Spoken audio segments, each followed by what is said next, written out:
11వ తేదీ నవంబర్ 2025 రోజున రాత్రి 10:11 గురువు వక్రగతిని పొందనున్నాడు. ఆ తర్వాత వక్ర త్యాగం ఎప్పుడు అనంటే 11వ తేదీ మార్చి 2026 రోజున ప్రొద్దున 8 గంటల ప్రాంతంలో. మరి ఈ మధ్యకాలంలో ఏం జరుగుతుంది? ప్రపంచం అంతటనా లేకపోతే భారతదేశంలోనా? మనం భారతదేశం గురించే తెలుసుకుందాం. ఈ భారతదేశంలో ఈ మధ్య ఏదైతే ఈ 4 నెలల కాలం ఉందో ఈ కాలంలో మత ఘర్షణలు చాలా ఎక్కువగా ఉండేటువంటి పరిస్థితులు మనకు కనపడుతున్నాయి. రైతులు కూడా విపరీతమైనటువంటి ధోరణిలో ఆందోళన కలిగించేటువంటి పరిస్థితులు కూడా మనకు చూస్తాం.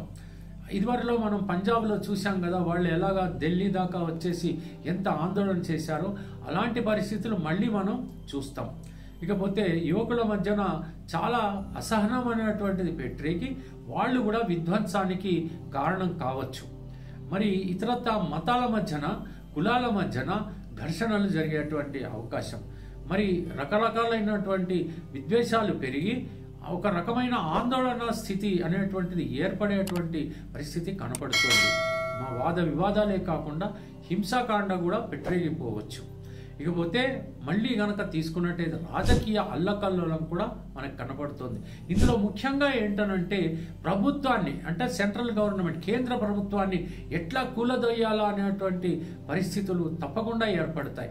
మోడీని ఎలా గద్దె దింపాలా, ప్రభుత్వాన్ని ఎలా కూలదొయ్యాలా అనేటువంటి పరిస్థితులు కనపడుతున్నాయి. ప్రతిపక్షం కానీ మరి అబ్రాడ్ అంటే విదేశాల్లో ఉన్నటువంటి హస్తాలు కానీ ఈ ప్రయత్నాలు కొనసాగిస్తారనేటువంటి విషయం మనకి బాగా బోధపడుతుంది. ఏది ఏమైనప్పటికీ కూడా హింసాకాండ అనేటువంటిది పెట్టరేగిపోతుంది. చాలా ఘోరమైనటువంటి పరిస్థితులు ఉంటాయి అనేటువంటి విషయం చాలా రకాలుగా మనకి కనపడుతుంది. కాబట్టి ప్రజలందరూ కూడా అప్రమత్తంగా ఉండాల్సినటువంటి పరిస్థితి. జాగ్రత్తగా ఉండడానికి ప్రయత్నించండి. సెలవు.